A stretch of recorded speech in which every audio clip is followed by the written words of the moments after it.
홀리 파이브, 날마다 말씀 안에서 거룩함으로 승리하시길 바라며 은혜와 소망의 말씀을 함께 나눕니다. 1년 1독을 기준으로 하루 서너 장의 말씀에 대해 간략히 소개하고 함께 나누고 싶은 말씀을 전합니다. 하나님의 은혜 안에서 날마다 거룩한 파이팅을 외치며 승리하시길 바랍니다. 오늘 하루 우리가 함께 읽을 말씀은 시편 40편에서 42편까지의 말씀입니다. 40편에서는 수많은 위험으로부터 구원을 받은 다윗이 하나님의 구원의 은총과 은혜에 감사하는 노래의 시입니다. 먼저는 큰 위험으로부터 건져내신 하나님의 구원을 찬송하면서 주의 성실과 구원에 감사하는 내용입니다.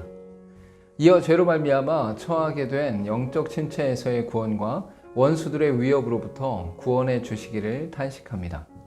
다윗은 하나님을 향해 간절히 구했으며 웅덩이와 수렁에 빠지는 상황에서조차 하나님을 향한 손을 거두지 않았습니다.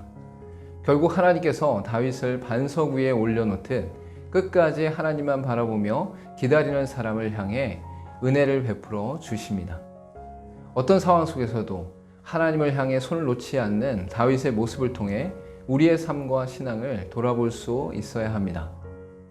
41편은 일권의 마지막 부분으로 다윗이 병상에서 인간의 배반과 하나님의 신실하심을 대조하며 하나님께 경배하고 있습니다.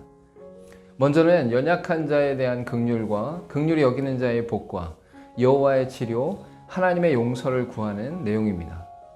이어 인간에 대한 배신감을 다루면서 다윗의 멸망을 기뻐하는 원수들의 악담과 저주, 친구의 배신을 다루고 있습니다.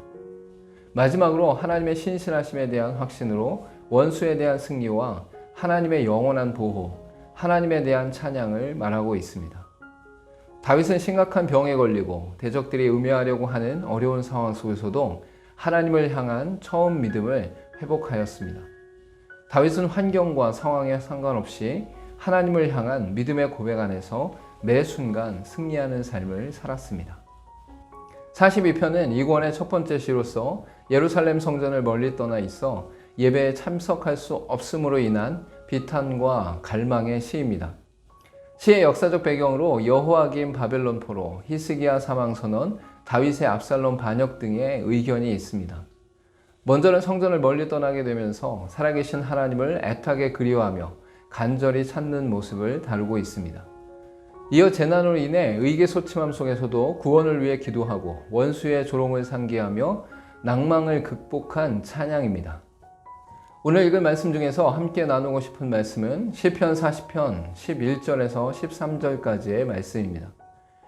여호와여, 주의 긍휼을 내게서 거두지 마시고 주의 인자와 진리로 나를 항상 보호하소서. 수많은 재앙이 나를 둘러싸고 나의 죄악이 나를 덮침으로 우러러 볼 수도 없으며 죄가 나의 머리털보다 많음으로 내가 낙심하였음이니이다. 여호와여, 은총을 베푸사 나를 구원하소서. 여호와여, 속히 나를 도우소서. 다윗의 기도 내용 속에서는 하나님을 향한 깊은 간구와 간절한 애통함이 가득 담겨 있는 것을 볼 수 있습니다. 특히 기도의 중심에는 자신의 의로움이나 노력이 담겨 있기보다는 하나님의 인자와 진리를 배경으로 하고 있습니다.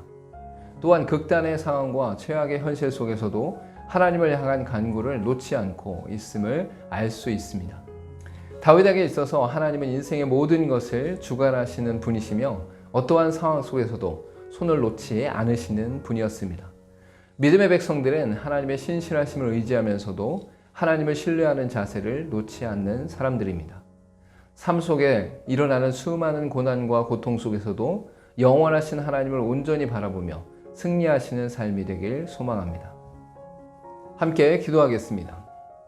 어떠한 상황이 우리 삶에 닥쳐온다 할지라도 하나님의 살아계심을 신뢰하게 하시고 하나님을 향해 엎드리며 구하는 손을 내려놓지 않고 더욱 의지하는 삶이 되게 하옵소서. 예수님의 이름으로 기도하옵나이다. 아멘.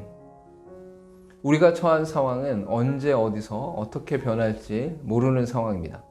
그러나 그 모든 상황들 속에서 하나님을 의지하고 바라보는 것이 믿음의 백성입니다. 날마다 하나님을 의지하며 견고히 승리하시길 바랍니다. 오늘도 홀리 파이브